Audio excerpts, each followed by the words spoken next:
Hello everyone. तो जैसा कि पिछले इसी वीडियो के सीरीज में मैंने आपसे एक टॉपिक के बारे में बात किया था जो था ड्रैगोस रूल। आज आपको वीडियो का टाइटल देख के पता चल ही गया होगा कि आज हम डिस्कस करने वाले हैं inorganic benzene versus organic benzene. अब ऑर्गेनिक बेंजीन क्या होती है उसके बारे में आपने बहुत डिटेल में बातचीत कर रखी होगी। मैं उसको एक बार थोड़ा सा बस हाईलाइटेड करके आपको बता देता हूँ। तो अगर मैं ऑर्गेनिक बेंजीन की बात करूँ, जो कि ऑर्गेनिक बेंजीन क्या होती है, तो ऑर्गेनिक बेंजीन को बहुत आसानी से समझा जा सकता है। ठीक है, ये एक स्ट्रक्चर है जिसका फॉर्मूला जो होता है वो होता है C6H6। ठीक है, फॉर्मूला क्या होता है बेटा? C6H6। और अगर इसका स्ट्रक्चर देखें तो ये कुछ इस तरीके का स्ट्रक्चर होता है कि कार्बन कुछ इस तरीके से हेक्सागोनल अरेंजमेंट में रहते हैं। ठीक है, और ये जो कार्बन है एक दूसरे से एक pi bond, alternate pi bond से जुड़े होते हैं इस तरीके से, और हर कार्बन से एक हाइड्रोजन भी जुड़ा होता है।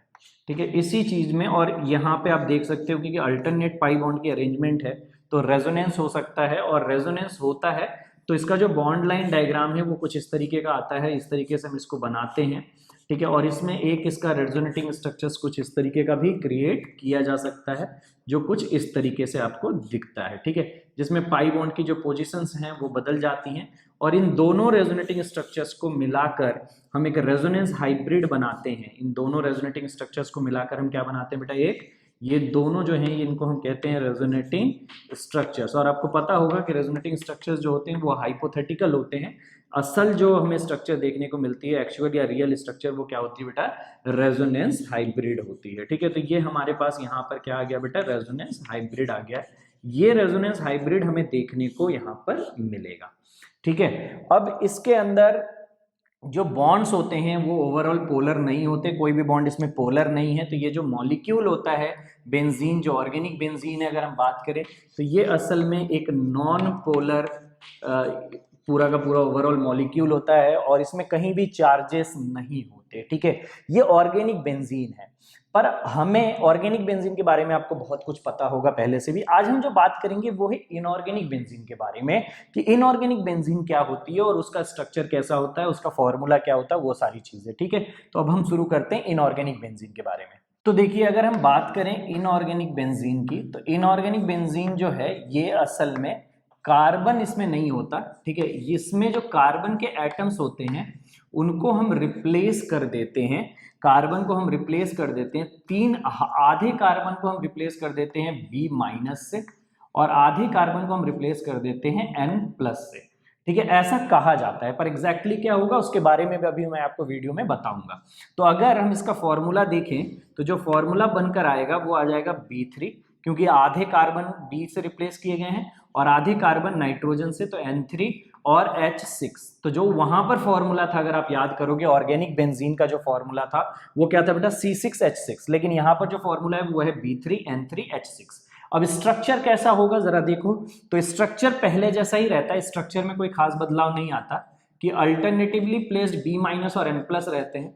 ठीक है, यहाँ पर मान लो B- है तो यहाँ पर एक B- हमें देखने को मिलेगा। ठीक है, एक B- हमारे पास यहाँ पर कहीं पे देखने को मिलेगा। ठीक है, और बाकी अल्टरनेटिवली जो प्लेस होंगे यहाँ पर N+ होगा।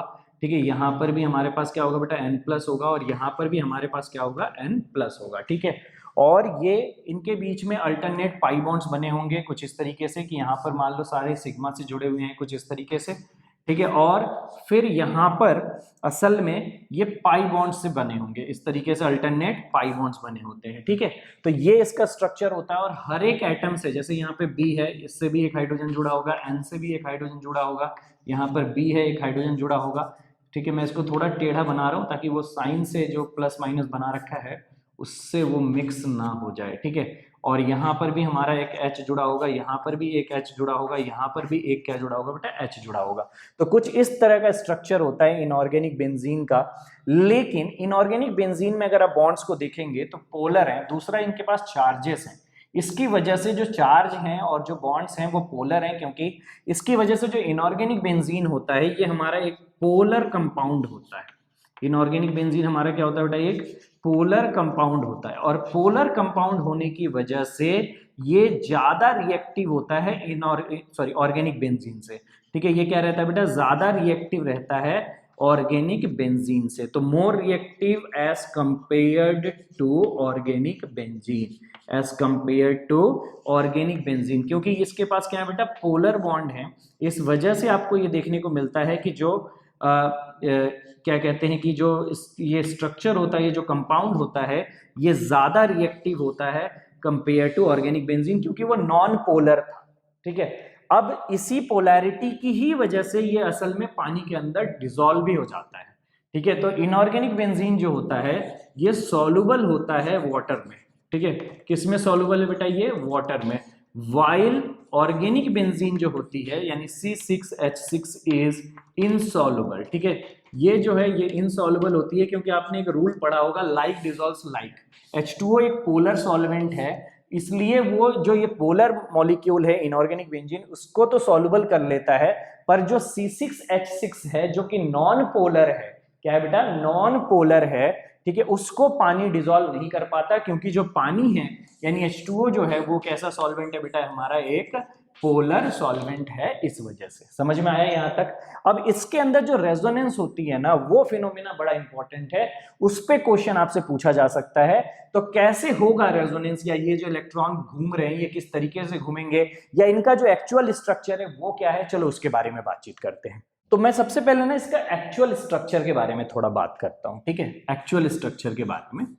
तो देखो, जैसे कि अगर हम नाइट्रोजन की बात करें, तो अगर नाइट्रोजन 3 बॉन्ड बना भी लेता है तो भी इसके पास क्या रह जाता है बेटा, एक लोन पेयर रह जाता है। ठीक है, और अगर हम बोरोन की बात करें तो बोरोन का जो इलेक्ट्रॉनिक कॉन्फ़िगरेशन होता है एक्साइटेड स्टेट में, जब वो इंटरनल एक्साइटेशन में चला जाता है, तो उस केस में क्या होता है, एक इलेक्ट्रॉन इसका s में रहता है 2s में, और एक इलेक्ट्रॉन इसका 2p में रहता है 2px या कुछ भी मान लो, 2 इलेक्ट्रॉन 2p में रहते हैं। तब भी इसके पास क्या पड़ा रहता है बेटा, एक वेकेंट p ऑर्बिटल पड़ा रहता है, और ये वेकेंट p ऑर्बिटल जो है इसको कोऑर्डिनेट बॉन्ड बनाने में मदद करता है। तो यहाँ पर जहां पर कहीं भी बगल में आपको बोरोन दिखे और उसके बगल में नाइट्रोजन है, तो ये अपना लोन पेयर इसमें डोनेट कर लेता है। तो एग्जैक्टली जब हम इनऑर्गेनिक बेंजीन की बात करते हैं तो उसके अंदर स्ट्रक्चर कुछ ऐसा होता है कि बोरोन के बगल में लगा हुआ नाइट्रोजन जो है उसके साथ कोऑर्डिनेट बॉन्ड में से जुड़ा होता है। किससे जुड़ा होता है बेटा, वो कोऑर्डिनेट बॉन्ड से जुड़ा होता है, कुछ इस तरीके से, अभी आपको समझ में आ जाएगा। तो ये जो है इन सबसे सिंगल बॉन्ड से जुड़ जाता है कुछ इस तरीके से। ठीक है, अब यहाँ पर नाइट्रोजन जो है सारे हाइड्रोजन से एक जुड़ जाएंगे, तो जब ये सब जुड़ जाएंगे तो सबने 3-3 बॉन्ड बना लिए। अब हुआ क्या, अगर आप ध्यान से देखोगे तो इसके पास जो ये बोरोन हमें दिख रहा है, इसके पास क्या पड़ा हुआ है बेटा, वेकेंट ऑर्बिटल पड़ा हुआ है। ठीक है, इसके पास क्या पड़ा हुआ है बेटा, वेकेंट ऑर्बिटल पड़ा हुआ है, और ये जो नाइट्रोजन दिख रहा है इसके पास क्या पड़ा हुआ है बेटा, लोन पेयर पड़ा हुआ है। ये इसको कोऑर्डिनेट बॉन्ड के थ्रू डोनेट कर देता है। तो ये जो सारे के सारे नाइट्रोजन होते हैं ये कोऑर्डिनेट बॉन्ड से इससे जुड़ जाते हैं कुछ इस तरीके से, और ये जो कोऑर्डिनेट बॉन्ड है, आपको पता है कि हम कोऑर्डिनेट बॉन्ड को एक नॉर्मल बॉन्ड से रिप्लेस कर सकते हैं बाय फॉलोइंग दिस रूल, कि जो डोनेट कर रहा है उसके ऊपर पॉजिटिव चार्ज दे दो, और जो एक्सेप्ट कर रहा है उसके ऊपर क्या दे दो बेटा, नेगेटिव।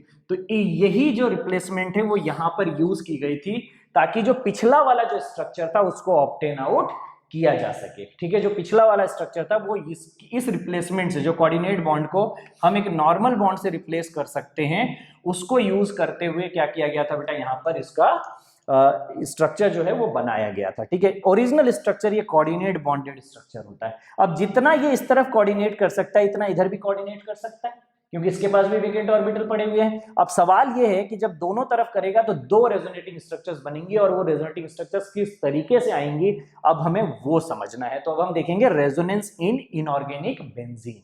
तो अगर हम बात करें रेजोनेंस इन इनऑर्गेनिक बेंजीन का, तो बेंजीन जब नॉर्मल था, जब हम ऑर्गेनिक बेंजीन की बात कर रहे थे, तो वहां पर जब रेजोनेंस होता था तो जो इलेक्ट्रॉन डेंसिटी थी वो सारे कार्बन के पास इक्वली डिस्ट्रीब्यूटेड होती थी, और उसकी वजह से जो वहां पर रेजोनेंस हो रहा था उसकी इलेक्ट्रॉन डेंसिटी को हम कुछ इस तरीके से बनाते थे।